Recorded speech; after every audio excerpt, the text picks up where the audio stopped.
bạnជំរាបសួរបងប្អូនទាំងអស់គ្នាថ្ងៃនេះយើងមកធ្វើវីដេអូចែករំលែកឲ្យបងប្អូនទស្សនាទេសភាពស្រុកស្រែចំការហើយយើងនៅចំការបងប្អូនហើយចំការយើងមានដាំបន្លែធម្មជាតិដូចជាពោតលពៅយីរួមមានដំណាំយើងហូបផ្លែលក្ខណៈជាអាជីពគ្រួសារតូចមួយ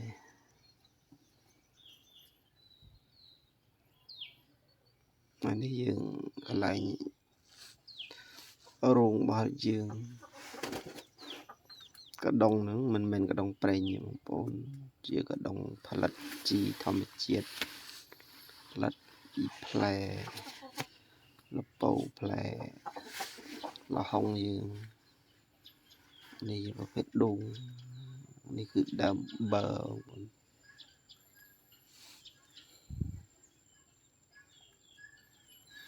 ហើយចំការយើងនេះយើងដាំថៃថៅបងប្អូនតែឥឡូវយើងដកថៃថៅទៅយើងធ្វើដីផ្អាប់វាទុកដើម្បីដាំដំណាំយើងសារថ្មីទៀតបងប្អូនយើងមិនទាន់ដាំទេយើងទៅធ្វើដីឲ្យឡើយទេហើយវីដេអូនេះវារៀងវែងបន្តិចបងប្អូនហើយដើមជ្រៃក្រាំទេបងប្អូនដើមទុបរុបហ្នឹងហើយចេកយើងក៏វានៅតែខាងដែរព្រោះអីមេឃទឹមភ្លៀងលើកទី1ទេបងប្អូនដំណាំយើងទឹមងើបពីខែប្រាំងមកវារៀងក្រហម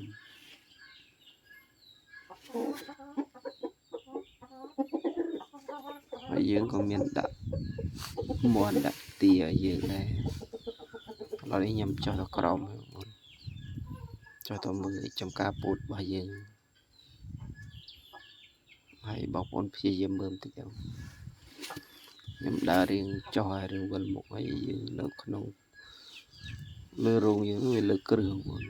នេះសយូយើងសាវីកន្លែងយើងភ្ជួរដីមិញហ្នឹង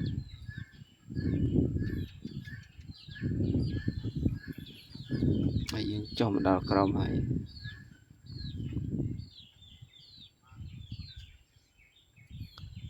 នេះជាដើមចាទៀលបងប្អូនដើមចាទៀលយើងងាប់មកអញ្ចឹងយើងដាក់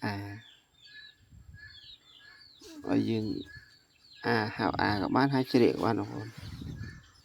តែយើងយកម៉ាស៊ីនអាណាងោងមកយើងកាត់វាពុះវាចម្រិចវាយើងយកមកជ្រៀកម៉ាស៊ីនថាសរបស់យើងទៅគាត់ធ្វើរូងមន់ឬអីបងប្អូនដល់របស់យើងនេះមុខសិតតែមុខខ្សែបងប្អូននេះជាការពុតរបស់យើងពុតយើងល្មមហុកហើយបងប្អូនមើលតិចទៀតខ្ញុំចាប់ផ្ដើមកាច់ឲ្យបងប្អូនមើលតែឥឡូវនេះយើងមកកាត់ឆ្មៅឲ្យគោយើងសិននេះជាបងប្អូនរបស់ខ្ញុំគាត់កាត់ឆ្មៅឲ្យគោស៊ីហើយស្មៅនេះស្មៅយើងដាំទេបងប្អូនមិនមែនស្មៅយើងនៅក្នុងព្រៃទេឥឡូវនេះដែលយើងធ្វើពោតហើយបងប្អូនពោតយើងឈ្នៀតធំដែរនោះបងប្អូនឈ្នៀតវាល្មមហូបហើយចូលចាប់បានចៅវាចូលពលិតដែរហើយអាពេលđâyឥឡូវនេះពោតយើងកាច់ហើយបងប្អូនខ្ញុំដល់មកយួរទៅកន្លែងឆ្ងល់ហើយតែចាំបងគាត់កាត់ស្មៅបានសិនចាំយើងយួរទៅទាំងអស់គ្នាចាំមើលគាត់កាត់ស្មៅសិនហើយដើមជទៀលយើងនេះយូរហើយបងប្អូនម្រំបានប៉ុណ្ណឹងឥឡូវនេះយើងមកដល់កន្លែងរើសដំឡូងវិញហើយបងប្អូនចំការដំឡូងរបស់យើងមករើសដំឡូង ដំឡូងនេះយើងឲ្យអត្រាព្យួរឲ្យទេបងប្អូនហើយយើងមករើសបងប្អូនយើងក៏ច្រើនអ្នកដែរបងប្អូនហើយយើងដីច្រើនដែរបងប្អូនដី2ហាត់ដែរ